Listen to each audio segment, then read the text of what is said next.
Hello everyone, and welcome back. When we picture ancient Rome, it is easy to imagine the grand structures and brilliant stonework that reflected sunlight across the Palatine Hill. But behind the marble, there was another kind of reality, one quieter, heavier, and built not from columns or armies, but from attention, posture, tone, and the delicate art of self-preservation. Power, in its most concentrated form, rarely needs to raise its voice. It simply needs to be present, and in the palace of Caligula, that presence shaped every moment of daily life. Entering the palace for the first time was not a dramatic event. There was no trumpet call, no thunderous announcement. It began in silence. The corridors were wide, polished, and decorated with frescoes depicting gods and heroes. Yet what struck visitors most was not the beauty of the architecture. It was the quiet, not a peaceful quiet, but one full of meaning. Servants walked softly. Guards held themselves perfectly still. Conversations, when they happened, were barely above a whisper. The palace was full of life, and yet everything inside it seemed to be holding its breath. Those who served here learned quickly that survival depended on sensitivity, not strength, not cleverness, not even loyalty in the way one might expect. What mattered was awareness, reading a glance, noticing a hesitation, understanding a pause in speech. There were no written rules to study. No one explained how to behave. You watched others and learned through subtle, careful observation. If a gesture caused discomfort once, you did not make it again. If a phrase landed wrong, you removed it from your vocabulary. Even laughter became something practiced, measured, controlled. This was not a place where someone could simply relax and be themselves. Every movement, every breath, every flicker of expression could be interpreted as intention. To live here was to perform constantly, even when alone. The palace shone with luxury silk cushions, carved furniture, bowls of fruit arranged with artistic precision, corridors fragrant with incense. Yet this luxury did not bring ease. Instead, it sharpened the underlying tension. The more beautiful the surroundings, the more aware one became of how fragile one's position truly was. A soft bed was not comfort. It was permission, temporarily granted. A cup of wine was not simply refreshment. It was a sign that, for the moment, one remained in favor. People did not eat quickly or slowly. They ate at the pace of the room. They listened carefully to the tone of laughter, knowing that joining too eagerly could look desperate and joining too faintly could look disinterested. Life became a rhythm of subtle calibration, and the more people adapted, the more these adjustments felt natural. In time, attendants learned to smile in a way that seemed effortless, though every detail had been shaped by caution. They learned to walk with a lightness that concealed constant alertness. They learned to speak only when speech would be welcomed. They learned to keep part of themselves, hidden, guarded, like a candle cupped between two hands against a sudden wind. Meeting Caligula himself did not happen with the dramatic spectacle that storytellers often imagine. It happened quietly, in a room filled with sunlight, softened by curtains, where the scent of oil and polished wood lingered. Those who met him rarely remembered specific words. They remembered the way he looked at them, not simply looked observed, noted, measured. It was the kind of attention that made someone instantly aware of every part of their own body, how they stood, how their hands rested, how their breathing changed. It was understood, without needing to be said, that nothing went unnoticed. And it was in that moment people learned the true nature of the palace. There was no hiding, not behind politeness, not behind silence, not even in one's own thoughts. The palace did not just demand obedience, it demanded constant awareness of how one was seen. And yet, despite the constant caution, life inside the palace was not defined by loud tension. It was defined by something softer, steady, constant, almost invisible, a type of quiet performance. At meals, at gatherings, even in moments that looked relaxed, every person was still acting. The performance was not dramatic. It was precise, graceful, practiced. It was not about pretending to feel something. It was about managing what could be seen. People here did not express everything they felt. They expressed only what was safe to show. A smile that revealed too much enthusiasm might suggest ambition. A frown might suggest doubt. Neutrality, delivered elegantly, became a form of survival. What is remarkable is how the human mind adapts to situations like this. At first, the constant self-monitoring feels exhausting, but over time, it becomes instinct. Just as travelers adjust to high altitude or sailors learn to read waves, the attendants learned to read the atmosphere of the palace. The temperature of a room was not judged by air, but by tone. The stability of a day was not measured by weather, but by the emperor's expression. And gradually, people stopped thinking of these adjustments as performance. They thought of them as life. The palace, for all its beauty, was not a sanctuary. It was a stage, and every person inside it, whether a servant pouring wine, a noble presenting a request, or a musician playing softly in the corner, was part of the performance. To survive was not simply to act correctly. It was to understand the rhythm, when to speak, when to remain silent, when to step forward, when to fade into the background. Timing was everything. But within all of this, people remained human. They found private ways to stay themselves quiet, moments of reflection, shared glances of understanding, small tokens hidden in tunics or tucked beneath cushions. These were the pieces of identity they protected, carefully, gently, with patience and intention. Life in Caligula's palace did not destroy individuality, but it shaped how individuality could be shown. It taught people to hold their truest self quietly, like a message written in ink only visible in certain light. And even in the midst of immense pressure, there were moments of stillness, moments where the sun broke across marble floors, where music floated gently across a room, where someone laughed, and, just for a heartbeat, the laughter was real. This is the part of history that cannot be carved into stone or recorded in chronicles, the inner life of those who learned to survive through awareness, grace, and restraint. Their story is not one of dramatic rebellion or sweeping transformation. It is a story of subtle endurance. And as we leave this palace and step forward into the candlelit courts of Renaissance Florence in the next chapter, we will see that while the architecture of power changes, the performance of power often remains the same. In Caligula's palace, gatherings were where the unspoken rules became most visible. A banquet was never only a meal. It was a stage where everyone's reactions, gestures, and timing were quietly measured against the expectations of the room.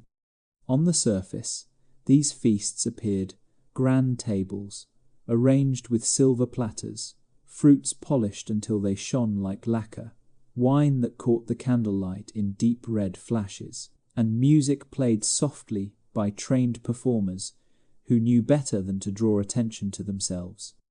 But beneath the surface, everything was deliberate. The seating arrangement alone could signal status, approval, warning, or decline. To be seated closer to the center was not always a privilege. Sometimes it was a test. Those invited learned to enter the room with careful steps, neither too slow nor too eager. They greeted others with warmth that seemed genuine, but avoided expressing too much enthusiasm toward anyone who might be seen as rising too quickly in favor. A misplaced alliance, even one created through a single overly friendly exchange, could be interpreted as ambition. And in this palace, ambition was watched closely. The atmosphere during these occasions was something people felt in their bodies. It was in the way shoulders relaxed just a little when the emperor smiled, or how conversations paused all at once when he shifted in his seat. People did not look at him directly for too long. They watched him indirectly through reflections in polished metal vessels, through the reactions of those seated near him, or simply by sensing the air of the room the way one senses weather before rain. Laughter during these gatherings was strategic. If the emperor commented on something amusing, the first few seconds after his words were the most important. Those who responded too fast appeared desperate. Those who responded too late appeared hesitant. The safest place was to respond just after his own smile, matching its energy carefully. People trained themselves to hear the room the way musicians listen to tempo. Even eating was part of the performance. People watched how the emperor lifted his cup, how he tasted his food, and they matched his pace. One did not want to appear greedy, nor did one want to appear uninterested. Every action had a narrow window of acceptability, and everyone at the table lived inside that window. In a place like this, the smallest gesture could change a reputation. A hand held too tightly around a cup could signal discomfort. A lowered gaze at the wrong moment could suggest uncertainty. A question asked too eagerly could be interpreted as impatience. Most learned to speak less than they thought, to smile more softly than they felt, and to always leave room for retreat. And yet, for all the tension woven into these gatherings, they were not silent or bleak. The rooms were full of music, scent, colour, and soft movement. What made the atmosphere intense was not absence, it was abundance. Too much beauty, too much attention, too many possibilities for meaning in every moment. The palace did not require raised voices or direct threat to control behaviour. It required only the awareness that one's place was never guaranteed. Sometimes the banquets turned theatrical. Actors might present short scenes from mythology. Musicians might change tempo from gentle to triumphant. Dancers might move across the floor with silk ribbons trailing behind them. These performances were meant to entertain, but they also served another role. They reminded everyone that the palace itself was the main performance, and each person sitting at the table was performing as well. To belong in this room required balance. Too confident, and one risked attracting attention that could turn unfavourable. Too quiet, and one risked fading into invisibility, something that could also be dangerous. The safest position was to appear steady, present, and attuned, as if one had always belonged here, and as if one could be replaced at any moment. Those who served directly during these gatherings practiced the same awareness. A servant pouring wine did not simply pour, they observed the pace of the conversation, anticipating when a cup should be refilled and when it should be left untouched. A musician did not simply play, they watched the emperor's posture and adjusted volume accordingly. Everyone performed in harmony, even without speaking. There were moments when the atmosphere in the room shifted without warning. A conversation might stop, not because anything had been said, but because something had been sensed. The emperor might grow quiet, and in that quiet, the entire table waited. Breath slowed. Thoughts became careful. People learned to feel that shift. The way one feels a sudden drop in temperature. It was not dramatic. It was simply understood. In this environment, social awareness became a form of intelligence. It was as essential as reading, writing, or strategy.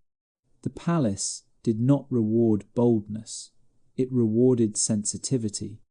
It rewarded those who could read the room, anticipate its rhythm, and align themselves with it completely. And yet, even here, where each movement mattered, people found ways to support each other subtly. A gentle nod of reassurance. A shared glance that communicated understanding. A servant adjusting the angle of a cushion so someone could relax slightly without appearing to. These were quiet acts of kindness, invisible to the stage of power, but deeply human. What happened in these gatherings was not simply etiquette. It was the construction of hierarchy, loyalty, and memory. Those who understood this survived. Those who misunderstood it disappeared from the palace quietly, replaced by others who learned faster. And this is why the banquets were not celebrations. They were lessons. They were examinations. They were mirrors, reflecting the true nature of power, not loud, not dramatic, but constant, precise, shaping everyone in the room from the inside out. Life in Caligula's palace taught that to live close to power is to breathe carefully, think silently, and move with the rhythm of a world where the smallest gesture could echo far beyond the moment it was made. To understand the atmosphere of Caligula's court, it is necessary to see how the idea of divinity entered everyday life. Rome had long been familiar with honoring leaders after their passing, raising them into memory as figures touched by something sacred. But Caligula did not wait for memory. He brought the language of worship into the present, into the rooms, into the routines, and into the way people spoke his name. The shift did not happen with a single proclamation. It happened through symbols step by step, one gesture layered onto the next. A statue here, a new form of greeting there, a ceremonial procession slightly altered, a festival subtly redefined. The palace did not suddenly become a temple. Rather, the idea of the temple slowly entered the palace until the two were woven together. At first, many simply observed. They watched as sculptors worked softly in chambers lit by tall windows, shaping marble into forms that blended the human with the divine. A statue of a god would be adjusted, its face replaced, refined, or balanced with features that resembled the emperor. The transition was not hidden. It was deliberate. The message was quiet, but unmistakable. The emperor was not only ruler, he was something more. Ceremonies followed. Rituals that had once belonged to temples were adapted to palace halls. Incense was burned in wider bowls, carried through corridors that had never been part of religious practice before. Attendants learned to step into rooms as though entering a sanctuary. Floors were polished to a gleam that reflected torchlight like liquid gold. Voices softened. Movements slowed. And slowly, everyday language began to change. People no longer addressed Caligula as they addressed other rulers. They chose words of reverence, of respect, of awe. Not because they were forced, but because the atmosphere made any other tone feel out of place. Language adapted to setting, and the setting had been carefully shaped to encourage reverence. Even public festivals evolved. What had once been civic celebrations of shared heritage became displays of devotion centered on the emperor. Every symbol, every gesture, every act of applause became part of a larger choreography. People learned to cheer with warmth, but not intensity, to show admiration, but not hesitation, to match the tone of the crowd exactly. The festival was no longer just a gathering of citizens. It was a mirror reflecting power back to itself. The transformation of identity from ruler to figure of divine presence did not eliminate the human element. It simply layered another meaning onto everything he did. If he walked slowly, the pace signaled contemplation. If he smiled, the room felt blessed. If he remained silent, the silence expanded into interpretation. Power no longer needed explanation. It was understood through suggestion, gesture, and proximity. This elevation of the ruler shaped the emotional landscape of the palace. People who once acted as advisors or peers found themselves adjusting how they stood, how they listened, how they responded. If someone asked a question, they framed it with care as one might address something sacred. If someone made a request, they lowered their tone and spoke with thoughtful precision. The palace became a place where interpretation mattered more than instruction. No one stated outright what level of reverence was expected. People simply sensed it. And once a room begins to behave as if someone is more than human, it does not take long before that belief becomes instinct. Those who visited from outside the palace walls often felt something unsettling they could not name. They found themselves adjusting posture without knowing why. They felt a need to speak softly. They felt that every gesture required care. They sensed the weight of being observed by someone who expected not only loyalty, but awe.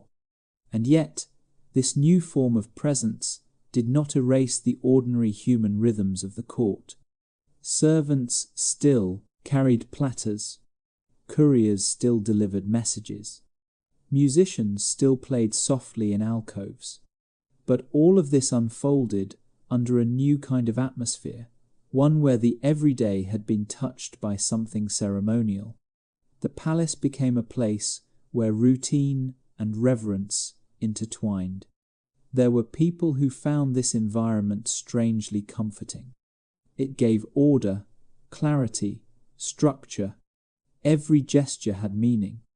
Every moment had weight. There were others who found it exhausting, as though they were constantly balancing on an invisible line. Yet whether one embraced it or endured it, the effect was the same. The idea of divinity reshaped the patterns of living. The most remarkable part of this shift was how subtle it was. No one announced, "We worship now." No one said, "This place is holy." Instead, the palace simply began to behave as though it was.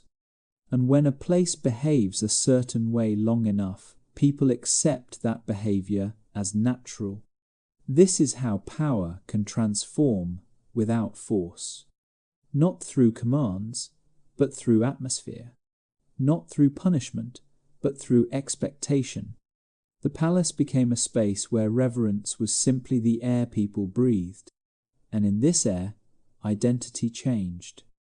The emperor was no longer merely a figure of authority. He became the reference point for meaning. His presence set the tone. His silence shaped the room. His smallest expression carried the weight of fate.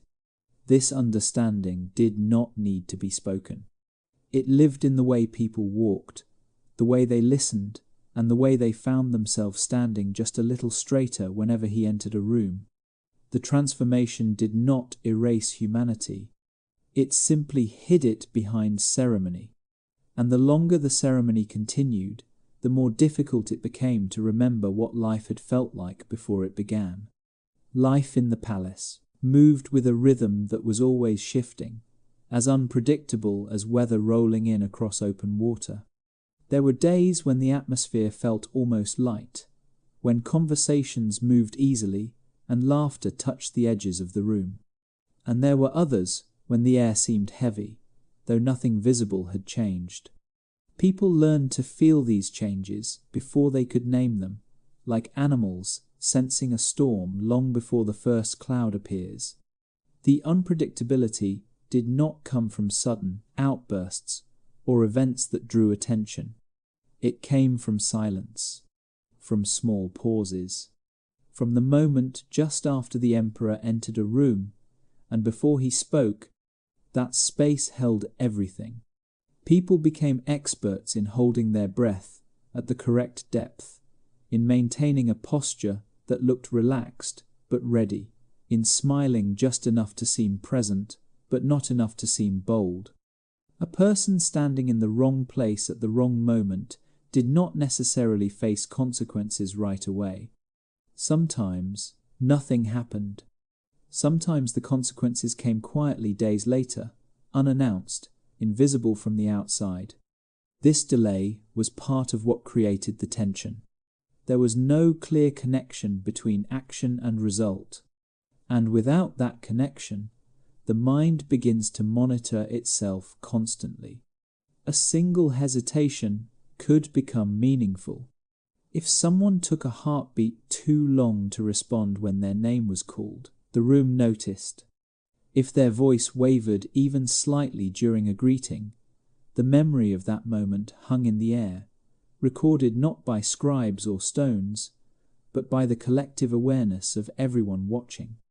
The palace did not need to instruct people to be cautious. Caution became instinct.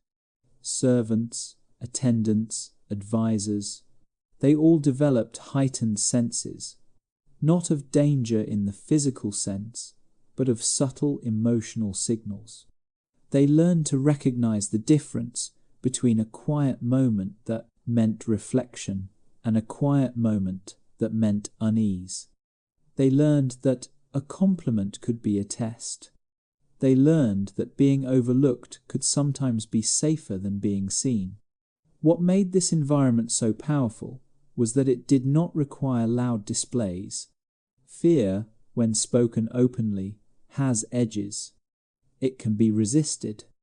But fear that lives in the pause before speech, in the invisible calculations of a single step forward or back, becomes part of the body.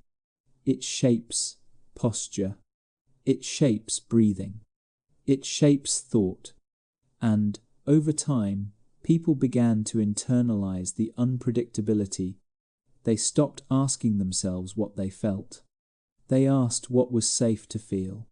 They stopped thinking in the language of desire or certainty.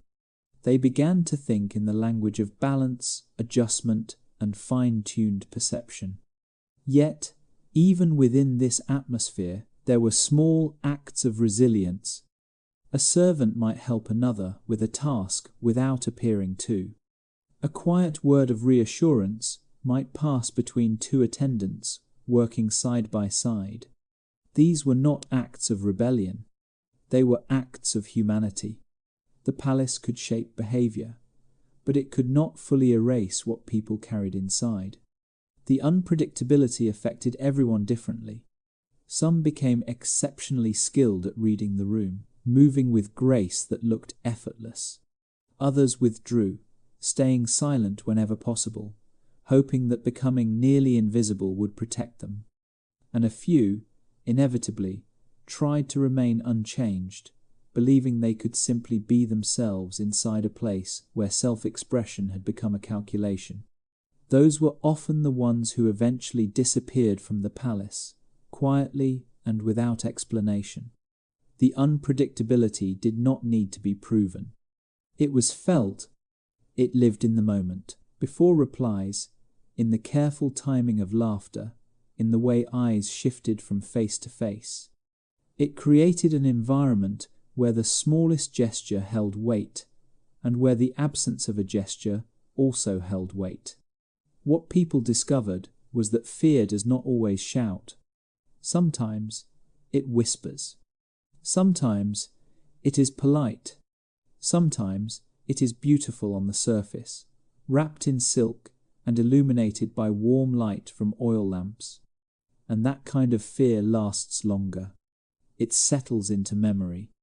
It shapes the way someone learns to move through the world even after they have left the palace behind. Lives shaped in this environment did not unfold dramatically. They unfolded quietly, gradually, one careful choice at a time. The palace taught everyone that survival was not about strength or boldness. It was about awareness, an awareness so deep it lived in the muscles, in the breath, in the space between thought and response. And in that awareness, the palace found its most enduring form of power. The end, when it finally came, did not look dramatic. There were no blazing speeches, no thunderous declarations from the balcony, no crowds shouting in triumph or mourning. Instead, it arrived in a corridor, quiet, sudden, and strangely ordinary. A man who had lived larger than life met his end in a space barely wide enough for two people to walk side by side. Those who were there later said the moment felt unreal. 1 second, he was still the center of gravity in the room, the axis around which breath, attention, and fear revolved. And then, with the sharp, unmistakable sound of metal meeting flesh, the spell broke.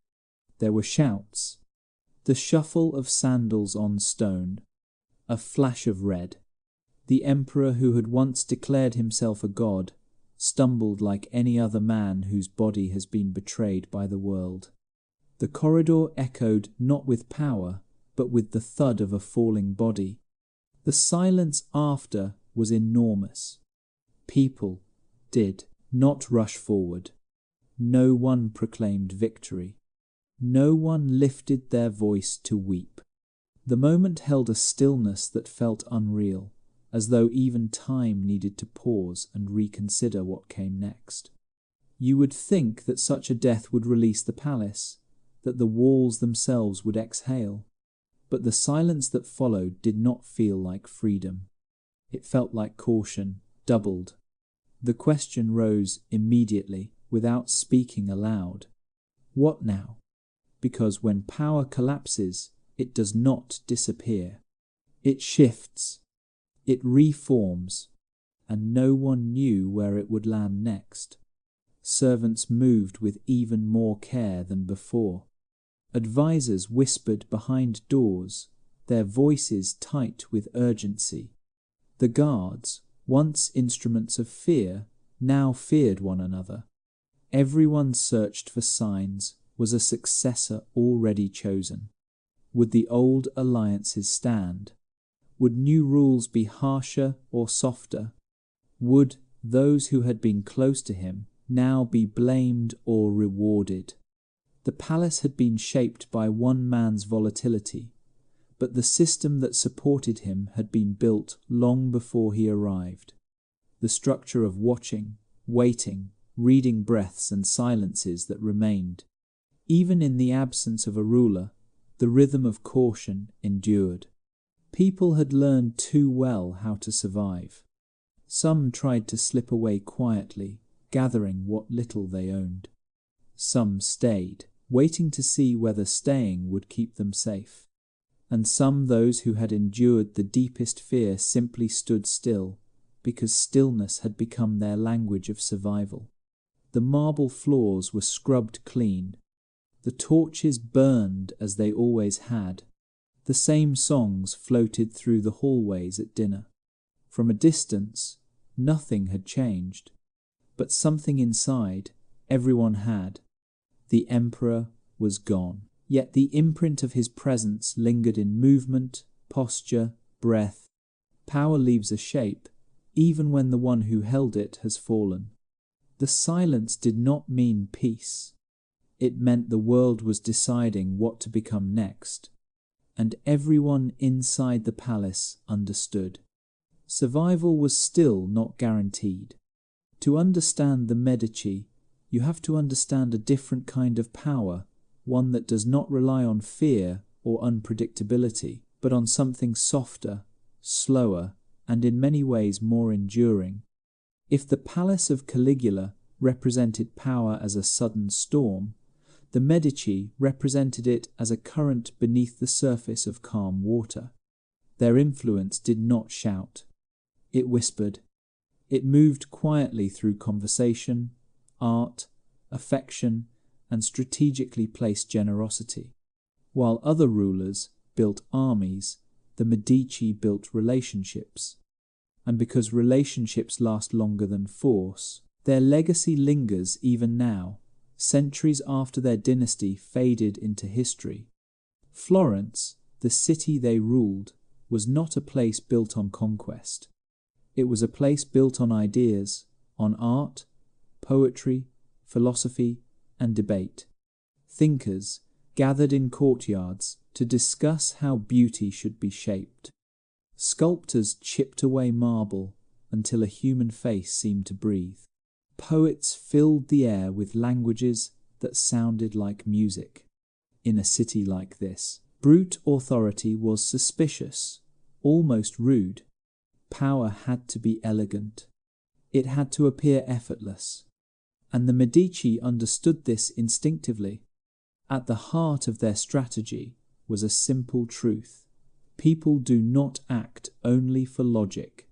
They act for desire. Desire to belong, to be admired, to be remembered, to be loved. So the Medici learned how to work with those desires. Instead of commanding obedience, they cultivated admiration. Instead of enforcing loyalty, they inspired it. Instead of controlling through fear, they controlled through access to wealth, to social circles, to opportunities that could transform a life. The Medici began as bankers, not nobles. Their power did not descend from aristocratic birth, but from something far more adaptable: trust.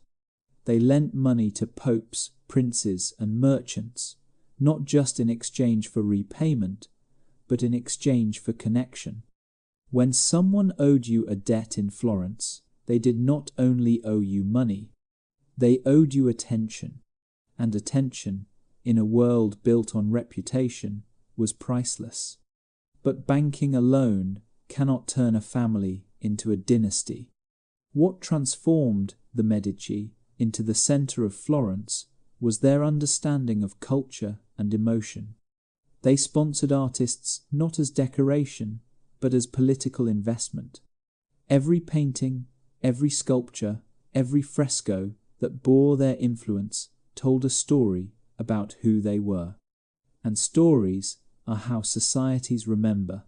A painting of a Medici patron standing beside the Virgin Mary suggested holiness, legitimacy, divine approval.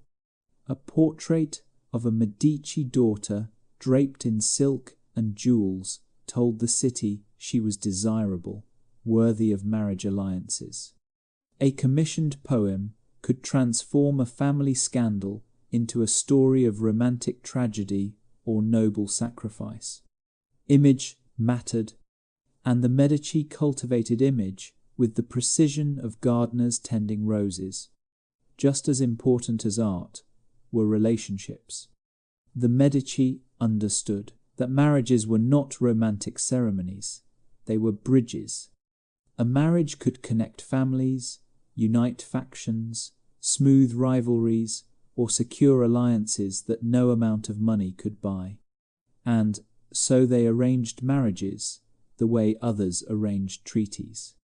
Every match served a purpose. Every wedding extended the family's influence into another household, another city, another court. But marriage was only one form of alliance. There were also friendships, mentorships, and yes, affairs. The Medici did not hide the fact that love and desire could be tools. A well-placed love affair could soften a negotiation, ease a political transition, or turn a rival into an ally. Yet these relationships were not cold or mechanical.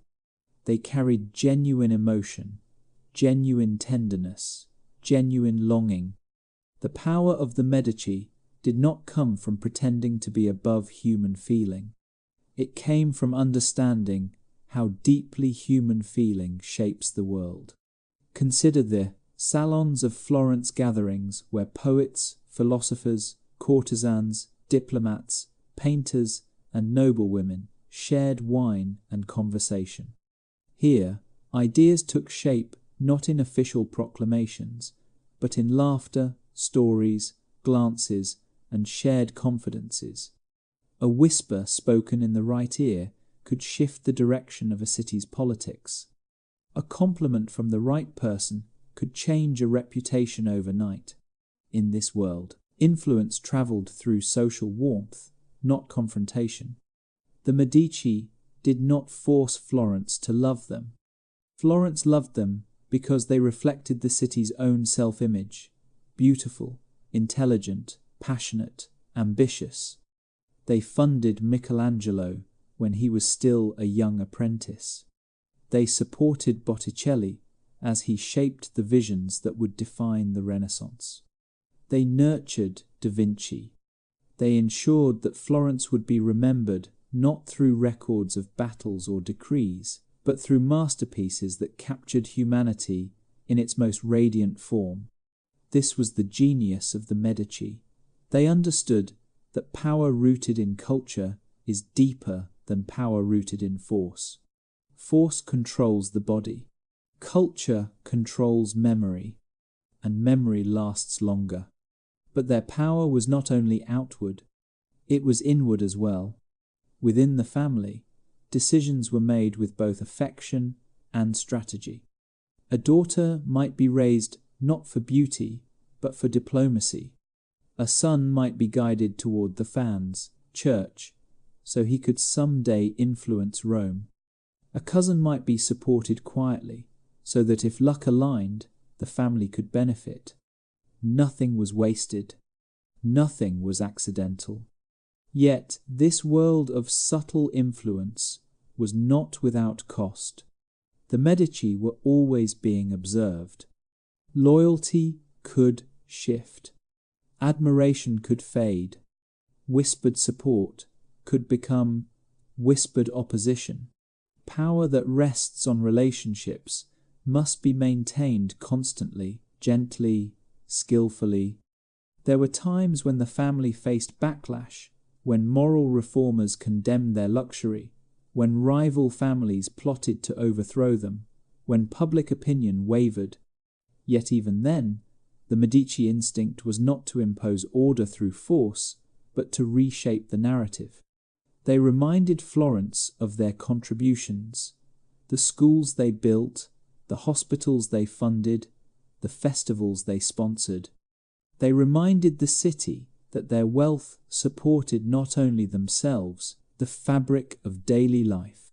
And in a city that valued beauty, the Medici made sure to be the source of it. Their legacy teaches something profound. Power does not always need to intimidate. It can inspire. It can cultivate. It can be soft without being weak. In a world that often glorifies dominance, the Medici showed that influence can move quietly, like water wearing down stone, not through force, but through persistence, presence, and the shaping of what people dream of becoming. Their story is not just history. It is a reminder: power built on fear collapses when fear breaks. Power built on desire endures as long as desire does. If someone wandered through Florence during the height of Medici influence, they would see a city that seemed deeply devout and beautifully ordered. Churches rose like stone prayers. Monasteries housed scholars and manuscripts, copied with careful reverence. Public squares echoed with sermons on virtue, humility, the duties of citizenship, the sacred harmony between goodness and community. And, in the centre of this, the Medici stood as patrons of faith. They paid for chapels to be restored, altars to be gilded, and stained glass windows to cast light in the shape of angels. They endowed hospitals that cared for the sick. They funded public festivals, celebrating saints, holy days, the turning of the year. They gave bread to the hungry and coin to widows in need. They walked in public with a measured calm, offering blessings, greetings, and gentle words of reassurance. To the city, they appeared as caretakers, protectors, the stewards of both spirit and civilization. Yet behind closed doors, the world looked different. It was no less refined, no less intentional, but it was undeniably more human, filled with longing, compromise, indulgence, and private negotiation. The Medici were not saints. They were not trying to be.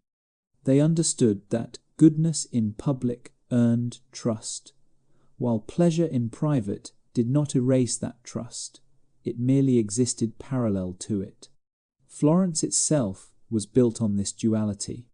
People prayed sincerely in the morning and whispered stories of love or rivalry late at night. This was not hypocrisy. It was the fullness of being alive. In the homes of the Medici, music softened the evenings. Silk hung like captured light along the walls. Laughter spilled from rooms where conversation was playful and intimate. Visitors from distant regions were greeted with warm hospitality, plates of fruit, pitchers of wine, cushions, arranged so comfort, felt like welcome rather than luxury. Here, affection was not hidden. A noble might have both a spouse and a cherished companion, whose presence brought warmth to the long hours when politics felt heavy. A woman might confide in her confessor about love that belonged more to longing than duty. Relationships were layered, and feelings were rarely simple. The Medici understood that private indulgence did not threaten public virtue as long as it was handled with grace. It was not the indulgence that caused downfall, it was carelessness. So they became masters of discretion. A moment of tenderness that would be misunderstood outside remained gently protected inside. A secret affection was known only to those who would treat it with care. Intimacy moved not as rumour, but as quiet knowledge among those who understood its place. And yet, none of this negated their genuine acts of care. Their hospitals truly healed. Their churches truly welcomed the poor. Their patronage truly gave young artists a chance to become who they were meant to be. Their donations to schools allowed children to read who otherwise never would have lifted a page. Public virtue was not a performance. It was part of their identity. They believed that beauty, charity, and knowledge strengthened a city, and a strong city sustained their family. Their generosity was real, but it was also strategic. They knew that power built on shared well-being lasts longer than power built on force. In this world, appearances mattered, but appearances were not empty. They were a language. A procession through the city on a saint's day was not simply a display, it was a promise. A family who could walk side by side with clergy, merchants, artists, and citizens was a family who was seen as belonging to the people. And belonging was the greatest shield any ruler could possess. The Medici walked a careful balance. Too much luxury, and the people might resent them. Too much austerity, and they would lose the sparkle that made cultural leadership possible. So they learned moderation, not the kind of moderation preached in philosophy, but the kind that is negotiated moment by moment, adjusted by instinct and experience. To understand this balance, Imagine the image of a table set for a gathering. Plates arranged with thoughtful symmetry, candles burning low.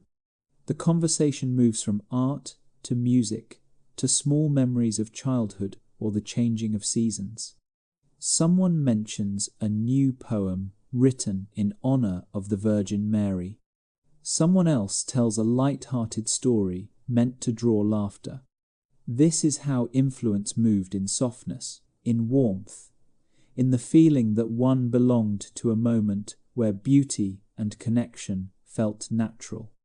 Yet if you walked into that same city on a different night, you might hear a preacher calling for reform. Sometimes the voice belonged to a man who believed deeply in his cause. Sometimes the voice belonged to someone who envied what the Medici had built. And sometimes the voice belonged to those who feared joy itself, who felt that any pleasure was a step towards sin. When these sermons echoed through the streets, the people listened. But they did not turn away from the Medici. They had seen the hospitals. They had seen the chapels. They had eaten the bread that came from Medici storehouses during times of scarcity. They knew which hands had lifted the city, not just in wealth but in spirit. And so, while moral critique rose and fell like the tides, the foundation of trust held. This dynamic shaped Florence itself. It allowed a city to be both devout and sensuous, disciplined and playful, reverent and creative. It is no accident that Florence became the birthplace of so much art, music, and literature. A city that allows the soul to move in more than one direction, produces minds capable of seeing the world in colour rather than in categories. The Medici were not perfect. They made mistakes. They allowed passion to cloud judgment more than once. But they also understood something essential. Life cannot be lived entirely in virtue or entirely in indulgence. It moves in waves. The public self and the private self are not enemies. They are companions that shape one another. Their story reminds us that people are not one thing. A person can be generous and flawed, devoted and lonely, powerful and vulnerable. The presence of contradiction does not make a life false. It makes it real. The Medici did not hide the duality of their existence. They simply lived it with intention. And Florence, in return, flourished. If we look closely, we see that their legacy is not only in stone and paint, but in the idea that the human heart is large enough to hold devotion and desire at the same time, and that perhaps this is where the deepest form of beauty lives. In a city like Florence, where reputation moved faster than coin and where a whispered suggestion could weigh more than a decree, influence often travelled through channels that were invisible to the public eye. The Medici understood that power did not need to sit in a council chamber or wear a crown to be real.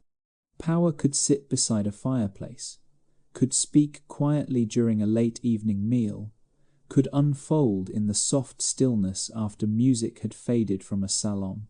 Power could be held by those whom history rarely names: companions, confidants, attendants, artists, advisors, and those who moved through the world with grace and attentiveness rather than rank or title. These individuals were not merely observers. They were participants, carrying knowledge and intention between worlds.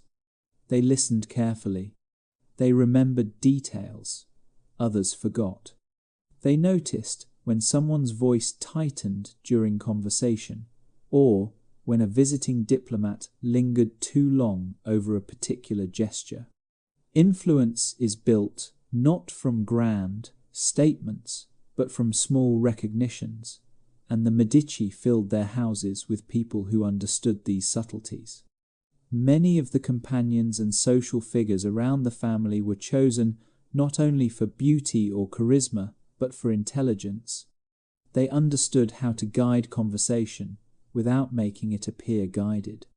They could ease tension at a banquet simply by stepping into the conversation with the right tone.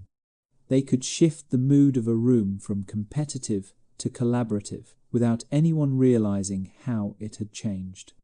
They were artists of presence, shaping the emotional atmosphere that decisions are made within. In Florence, this was a respected skill. The ability to create harmony, to sustain warmth in a room, to draw two opposing parties into agreement without force that was seen as a form of wisdom. And wisdom, in any age, is valuable. Many of these companions maintained friendships across social circles. They might attend a gathering in a noble household one evening, and share gentle conversation with merchants the next. They moved between worlds the way a traveller moves between towns, carrying knowledge without openly announcing that they carried it. Their understanding of people allowed them to sense when a relationship needed repairing, when a rivalry might be softened, or when a shared interest might become a bridge. Politics in Florence was rarely conducted through confrontation. It unfolded in these quiet adjustments, in the soft alignment of perspectives. Of course, not every conversation had the goal of strategy. There was real affection in many of these relationships. People found comfort in one another's company. They shared joys, doubts, anxieties, and hopes. Yet even these moments had political value, because trust is a form of currency. The Medici knew that those who felt genuinely seen, heard, and understood were more likely to offer support, not out of obligation, but out of connection. There were countless evenings when discussions opened with poetry or stories. Someone would recite a line from Dante or tell a humorous anecdote about a festival held years before. The room would relax. Laughter would soften the edges of pride. Then, gently, the conversation would shift into matters of the city, a new guild forming, a political figure returning from Rome, a trade route disrupted by conflict in the East. The people who shared these rooms helped mediate the pace and direction of these discussions. These companions moved with care because they understood something vital. Influence is not effective when forced. Influence works when it feels natural, when a person believes they arrived at an idea of themselves, even if that idea was encouraged by another's presence. Artists, too, played their part. A painting could soften the public's view of someone who had recently made a difficult or unpopular decision. A poem could transform a personal relationship into a symbol admired by the city. A well-placed sculpture could honor an alliance before the alliance had even been publicly acknowledged. Art was not decoration. It was narrative. And narrative is how power becomes stable. No one symbolized this more clearly than the individuals who were welcomed into Medici households, not through marriage or official position, but through personal connection. Their role was not to command, but to shape the emotional and cultural language in which command was interpreted. They often spoke gently, laughed easily, and seemed to belong effortlessly. Yet behind their ease was careful perception, developed over years of watching people reveal themselves through the smallest gestures. Some of these individuals offered guidance directly to members of the Medici family. They could remind a noble son to consider patience rather than impulsiveness. They could help a daughter manage the fascist expectations placed upon her in public while keeping her sense of self alive in private. They could soothe anger before it hardened into conflict. Their influence was not loud, but it was lasting. It is easy to imagine such figures as manipulative or scheming, but that would be a misunderstanding. Their influence often came from empathy. They saw where someone was struggling and offered presence. That presence, in turn, opened space for clarity. Power shaped through care tends to be more stable than power shaped through control. There were also moments when these individuals acted as bridges between rival families. Two people who would never meet formally might exchange thoughts through the quiet conversation of someone they both trusted. A misunderstanding might be eased before it grew into a feud. A rumor might be softened before it evolved into public scandal. This kind of quiet diplomacy prevented countless conflicts that never appeared in any written record. Florence was a place of pride. Pride could uplift a city, but it could also divide one. The Medici understood that managing pride required sensitivity, not force. And so, they built networks of connection that moved like roots beneath the surface, holding the city together.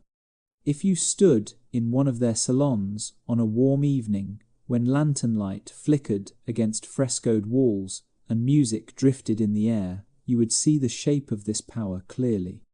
There would be no speeches, no directives, no visible display of strategy. Just conversation, warmth, shared stories, a hand lightly placed on someone's arm as they spoke. Influence moved through these gentle gestures, unseen but not unfelt.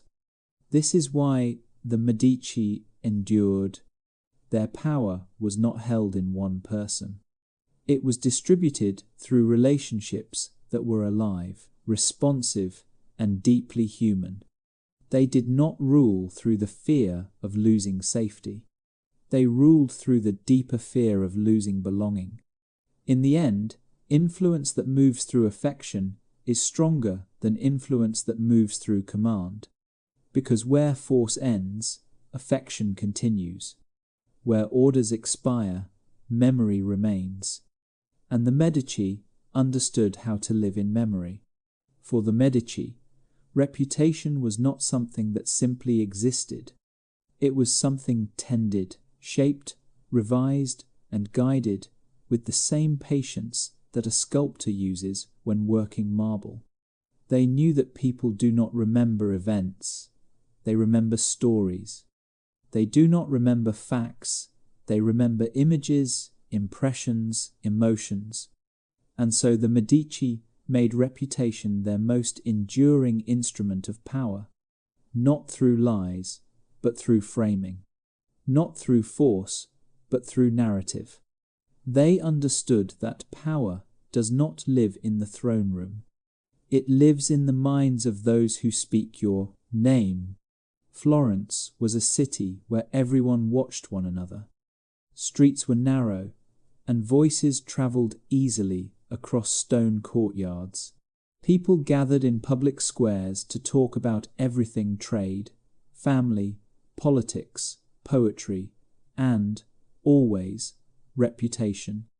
A person's worth was shaped not simply by their wealth or titles, but by the way they were spoken about when they were not present. And so, the Medici ensured that when their name was spoken, it carried the weight of respect and admiration. But reputation did not maintain itself. It moved the way water moves, always shifting, always influenced by new currents. The Medici recognized this fluidity, and they adapted constantly. When Florence needed stability, they appeared as protectors. When Florence needed inspiration, they appeared as patrons of beauty. When Florence needed spirituality, they appeared as stewards of faith. They were not pretending. They were responsive. They understood that leadership must be shaped to match the needs of the moment. Art became the primary language of this shaping. Paintings, sculptures, architecture, They did not merely decorate the city, they communicated subtle messages about identity, loyalty, and vision. A portrait could show a Medici member not with symbols of wealth, but with a book or a laurel wreath, suggesting wisdom rather than extravagance. A family chapel could feature saints associated with mercy and healing, reinforcing the idea that the Medici cared for the spiritual well-being of Florence. A statue placed in a public square could quietly remind people of the family's contributions without a single spoken word. This was storytelling without speech. Artists, poets, and architects were therefore more than employees. They were partners in the crafting of memory. Michelangelo carved strength and dignity into the faces of Medici patrons. Botticelli captured an ideal of beauty that reflected their sense of balance and grace. Brunelleschi built cathedrals whose very ceilings made people look upward and feel awe. These works shaped how Florence saw itself, and by extension, how it saw the family who made these works possible. But the Medici did not rely on art alone. They also understood language. They supported scholars who wrote histories, letters, and chronicles that celebrated their accomplishments, softened their mistakes, and framed their challenges as trials overcome for the sake of the city. These texts did not falsify events. They simply told them from a perspective that emphasized endurance, generosity, and civic devotion. This approach to reputation was gentle but firm. When rumors surfaced, as they inevitably did, the Medici did not respond with denial or anger. They responded by redirecting public attention. A festival celebrating a local saint, a public feast during a time of scarcity, a donation to a struggling guild, a new piece of art unveiled in the piazza. The city remembered these gestures, and memory rearranged itself around them. Reputation, to the Medici, was not fragility, it was architecture. And architecture can be repaired, reinforced, adapted. One of the most striking examples of this is the way the Medici positioned themselves between the worlds of ordinary citizens and the world of the church. They appeared devout, funding monasteries and chapels, supporting clerics and scholars of scripture, yet they also remained grounded in the daily lives of the people. They listened to merchants, guild members, craftsmen, and poets.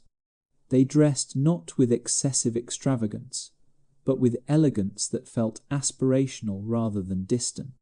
They did not remove themselves from Florence. They wove themselves into its rhythm. And because of this, even when opposition arose, and it did, their reputation did not collapse. It flexed, bent, and recovered. There was a moment in Florence when a preacher rose to power, commanding crowds with words of reform and moral urgency. He criticized luxury, influence, and what he saw as the creeping softness of the city. Many families feared him. Some opposed him outright. But the Medici watched carefully. They did not confront him directly, not at first. They let the city speak. And over time, Florence remembered who had built its hospitals, who had kept food flowing in times of famine, who had nurtured its painters, scholars, and architects. The preacher's message was strong, but it did not erase memory, and memory, shaped deliberately for decades, held. This is the deeper truth of their approach. The Medici did not aim to be feared. They aimed to be missed. When a leader is missed, their power endures, even in absence. Reputation for them was not perfection. It was consistency, a steady presence, a familiarity, a sense that whether the city was celebrating or grieving, advancing or struggling, The Medici were there stable, attentive, engaged. In private, they discussed reputation the same way a gardener discusses seasonal growth. They considered which alliances needed nourishing, which narratives needed reinforcing, which relationships required repair. They did not rush. They did not panic. Reputation, like trust, grows slowly and can only be tended, not commanded. This approach made their legacy unusually durable. Long after individual members of the family faded from the public eye, the signature of their presence remained in the arches of cathedrals, in the colors of frescoes, in the shape of public plazas, in the habits of the city itself. Reputation, when shaped carefully, becomes not a reflection but a foundation.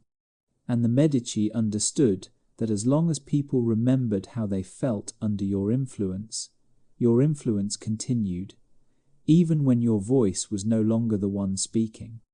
If one walked through the cities and courts of medieval and Renaissance Europe, it would not take long to realize that animals were everywhere, not just in stables or fields, but in art, poetry, literature, and daily life.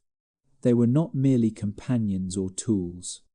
They were symbols, living emblems of rank, refinement, duty, and self-image. A person did not simply own an animal. They expressed themselves through it, and through that expression, society read them. In Florence, a well-kept lapdog resting on the velvet sleeve of a noblewoman communicated softness, gentleness, and cultivated elegance. It suggested that this woman's life had room for affection, for household intimacy, for quiet moments of warmth. Such an animal was not chosen randomly.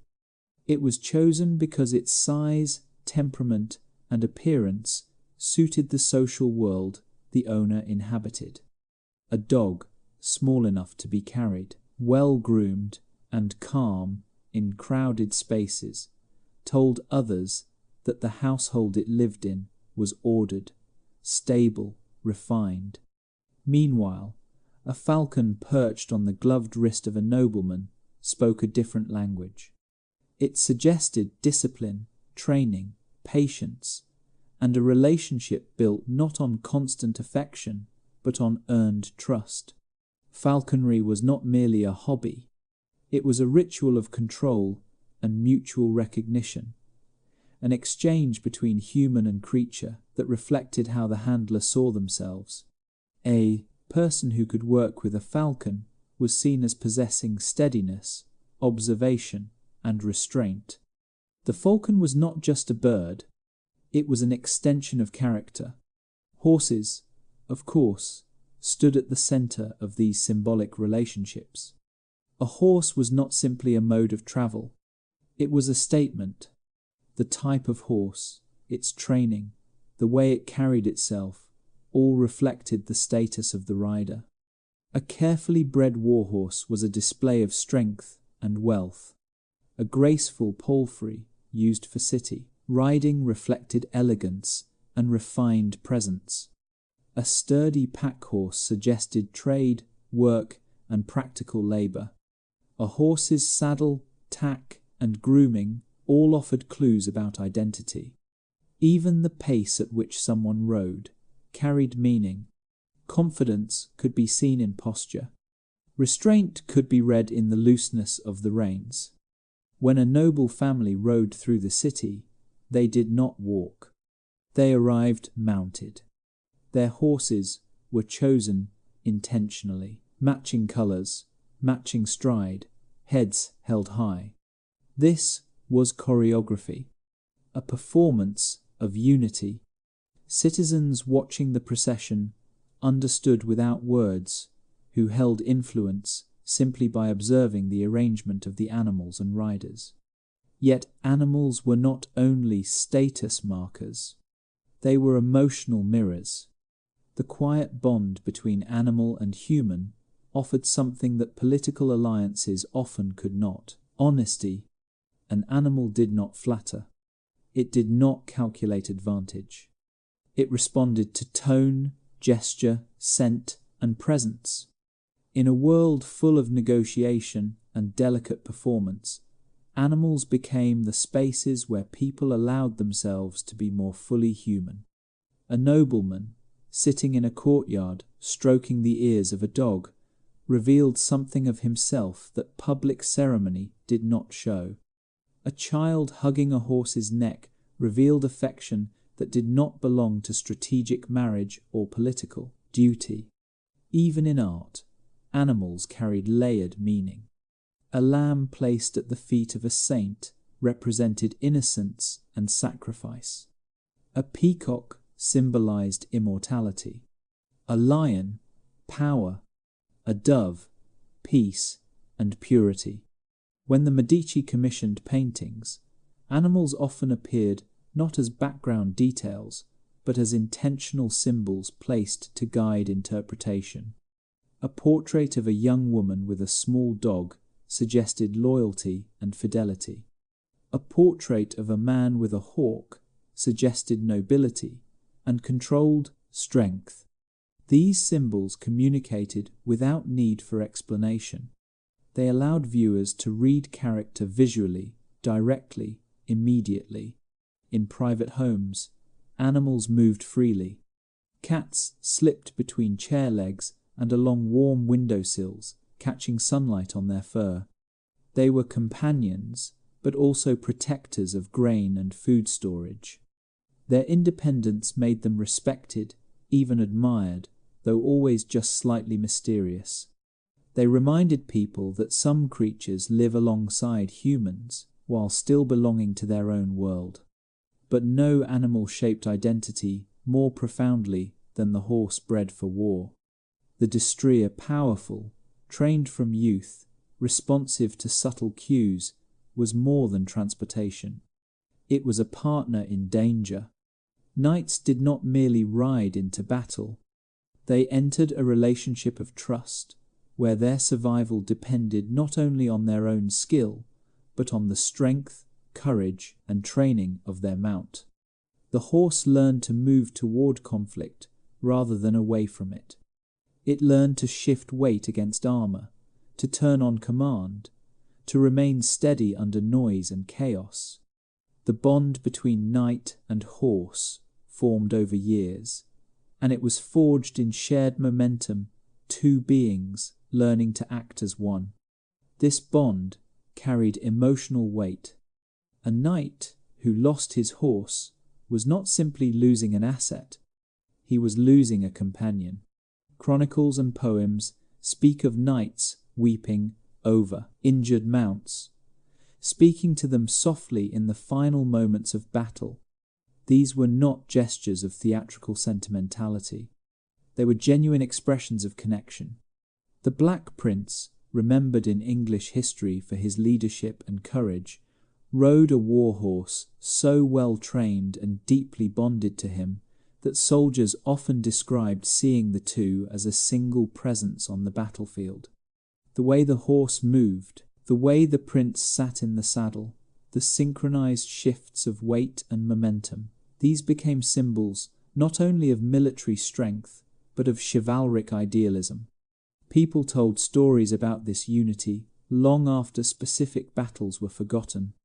The image endured because it represented something deeply admired.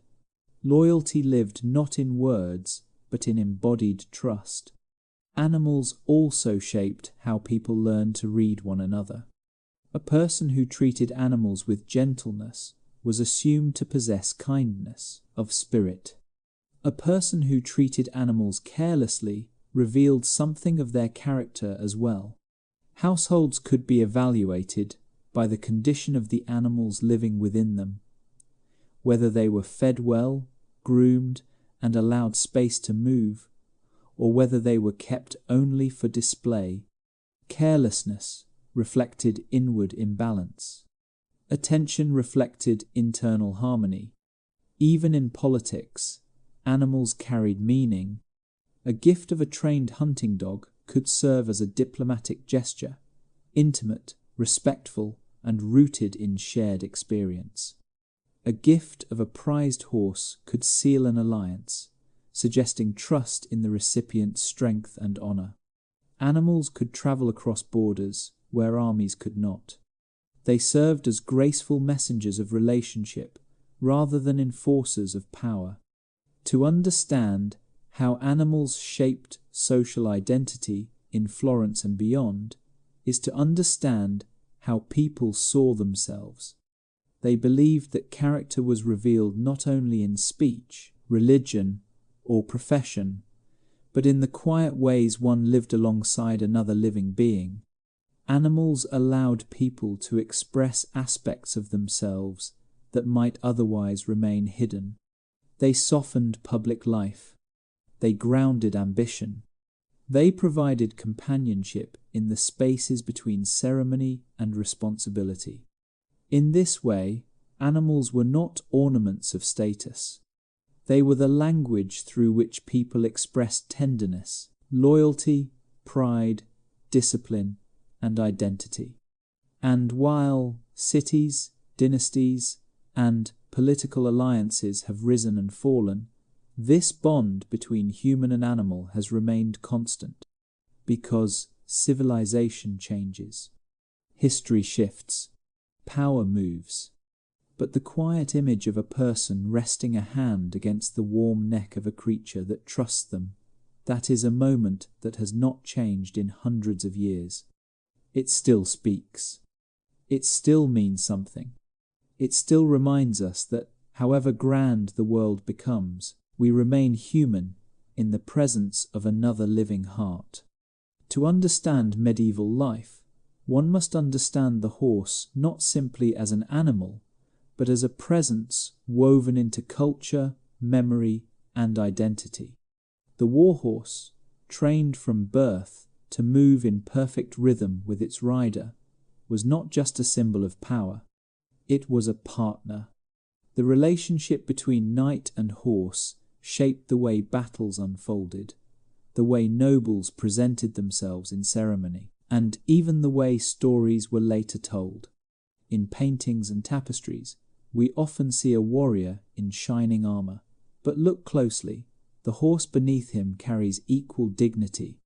The raised head, the steady posture, the careful placement of hooves, these are the signs of an animal shaped for strength and trust. A destrier was not chosen casually. It was bred with the same intention a sculptor uses when selecting stone. Breeders looked for grace and power, combined muscles that could carry armor, lungs capable of long exertion, eyes that revealed awareness without panic.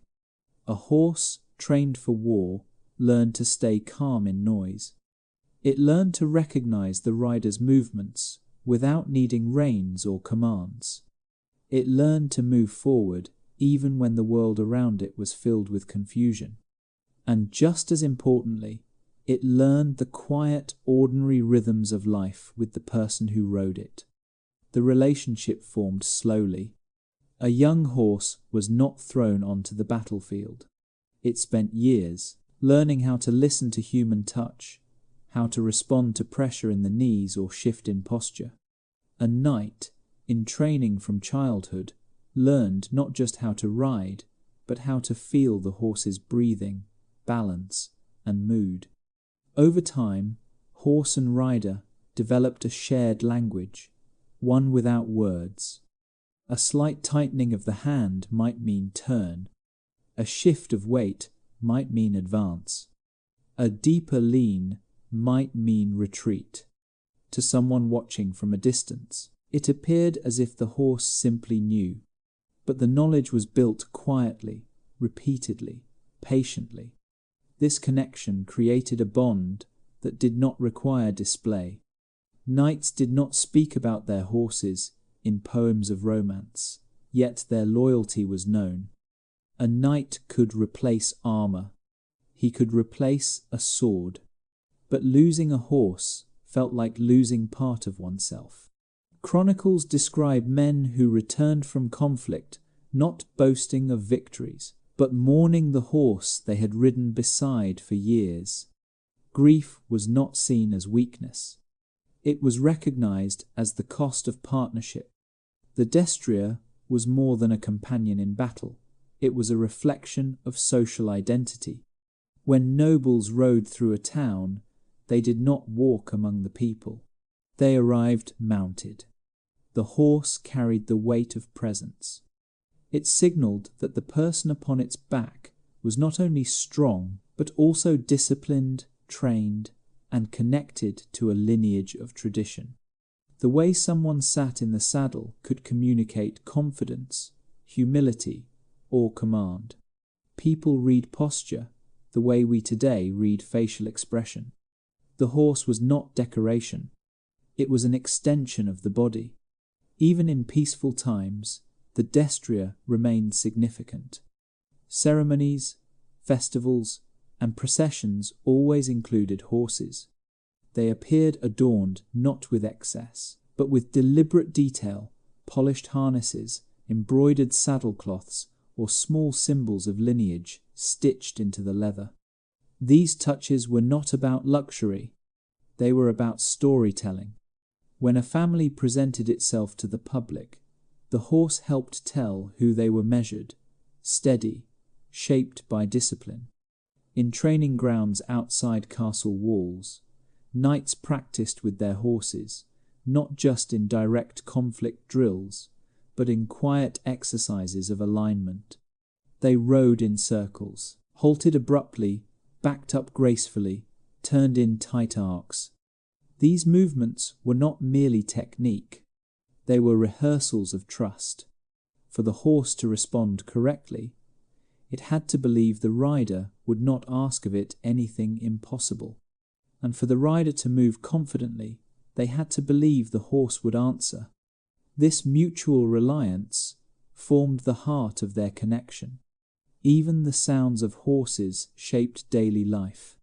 The steady rhythm of hooves against packed earth carried meaning. People distinguished the pace of walking horses from the swift approach of riders with purpose. The distant echo of horses returning to the city gates could signal news good or grim long before a messenger spoke. Horses became part of the way time was felt. Stories and legends preserved this bond. Tales of journeys, quests, and trials rarely described the horse in detail, and yet the horse was always there, in the background, constant, steady, loyal. Knights often named their horses, and the names carried significance, not dramatic names, but names that reflected trust and familiarity. These names rarely appear in chronicles, but when they do, they are spoken with quiet respect. There were moments when the horse revealed qualities no training could teach.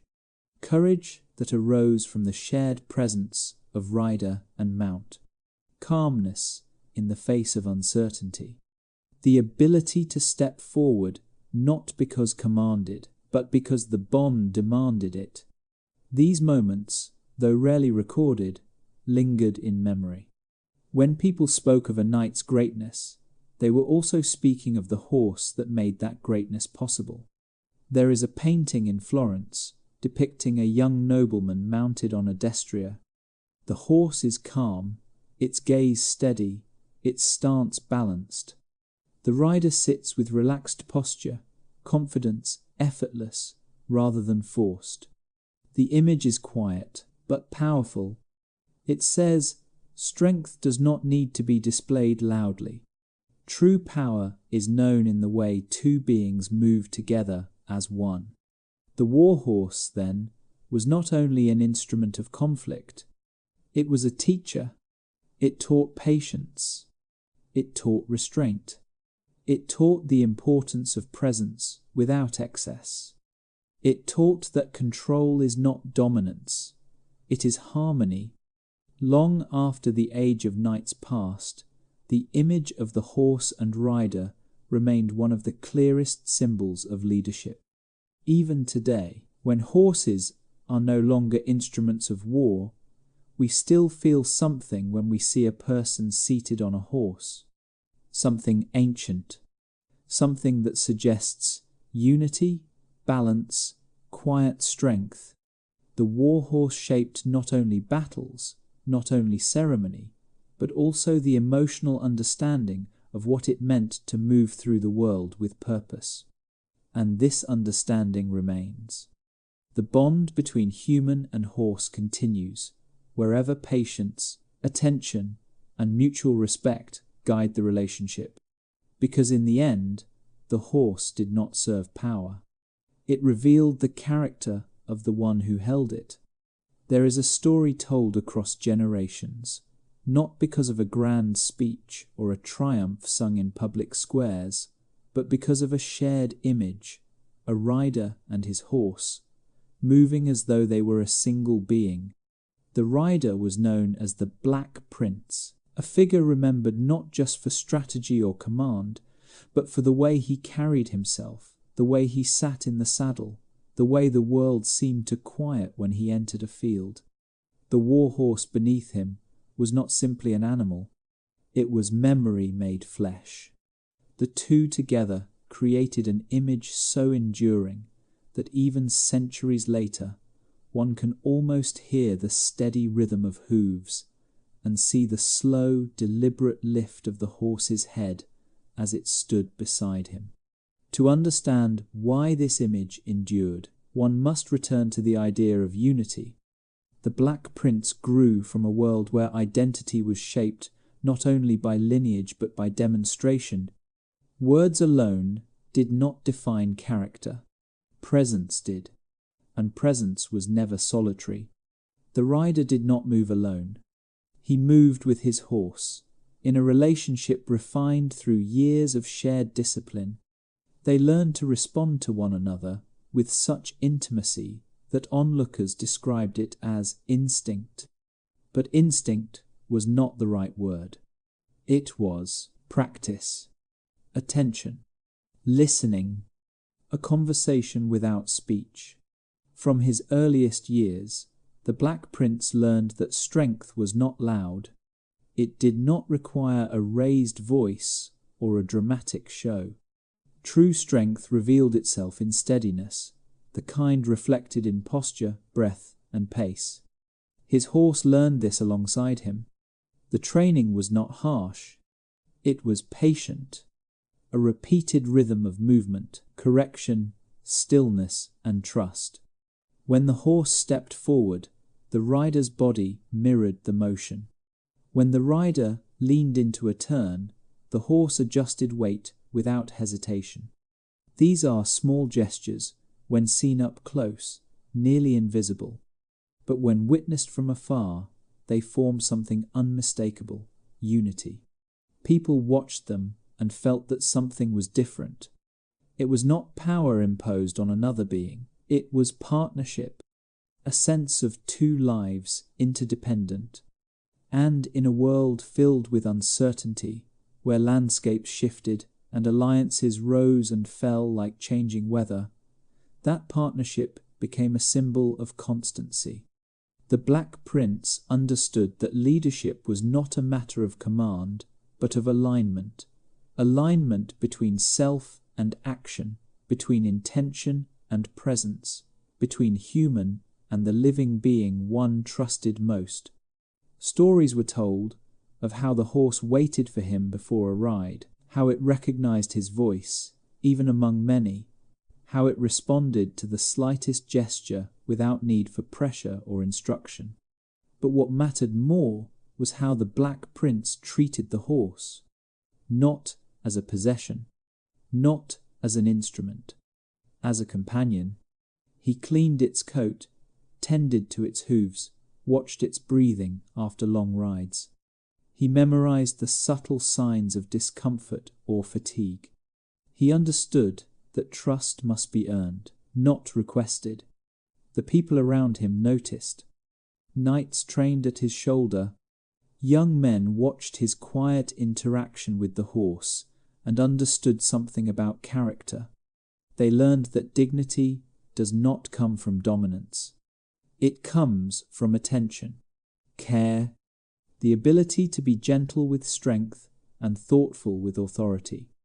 When the Black Prince appeared in public processions, the horse moved in perfect measure, neither rushing nor dragging pace.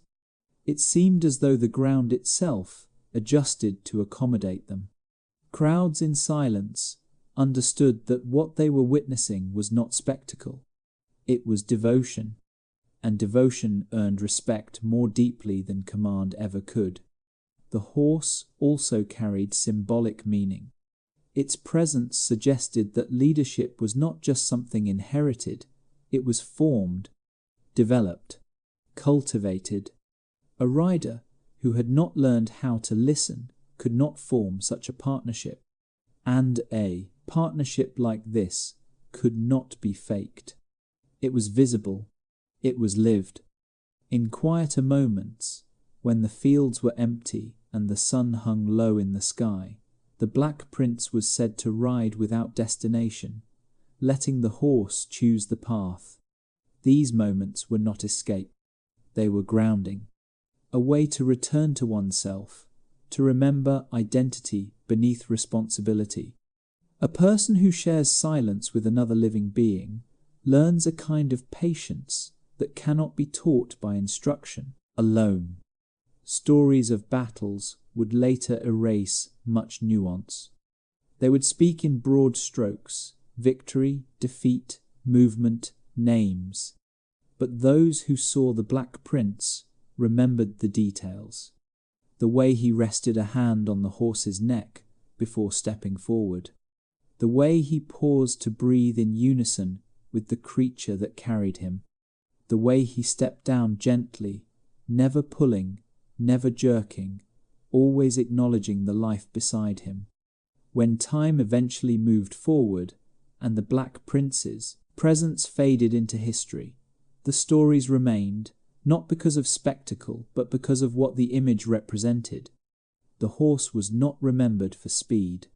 The rider was not remembered for authority. They were remembered for unity, for grace in strength, for the dignity of moving through the world with steadiness. Even centuries later, artists painted the Black Prince and his horse, not as separate figures, but as one silhouette. Writers described them not in terms of conquest, but in terms of connection. The image endured because it spoke to something the human spirit recognizes deeply, that greatness is not built alone. It is built in relationship with others, with the world, and sometimes with the quiet presence of an animal who walks beside you. If someone today were to stand in a gallery and look at a painting of the Black Prince mounted on his horse, they might not know the details of his life, nor the specific moments that shaped him, but they would feel something, a kind of stillness, a kind of admiration that does not rely on explanation. The image communicates directly. Here was a person who understood balance. Here was a person who moved without needing to prove. Here was a person whose strength was lived gently. And the horse, steady beneath him, reminds us that loyalty, patience, presence, and trust form the foundation of the kind of power that does not fade, the kind that remains. When all the noise of history falls away, when dates and names blur, it is this image that lingers, a rider and a horse breathing in unison, moving as one through a world that rarely grants such harmony. And yet, somehow, they found it. When we look back at these worlds, the palace of Caligula, the salons of Florence, the training grounds where riders and horses learn to breathe in unison, we see that power is never just one thing. It can be sharp and sudden, shaping behavior through fear and uncertainty, or it can be quiet and persistent, shaping memory through art, affection, loyalty, and shared rhythm. The people who lived in these worlds did not always choose their roles. Some survived by sensing the smallest changes in the air, Others guided influence through conversation, creativity, and presence. And some found their identity not in dominance, but in the gentle strength of partnership, whether with another person or with the steady warmth of a living creature who understood them. History remembers battles, treaties, and crowns, but the deeper story lives in the subtle details. The careful gesture in a banquet hall, the soft laughter beside a hearth, the steady heartbeat felt through a saddle.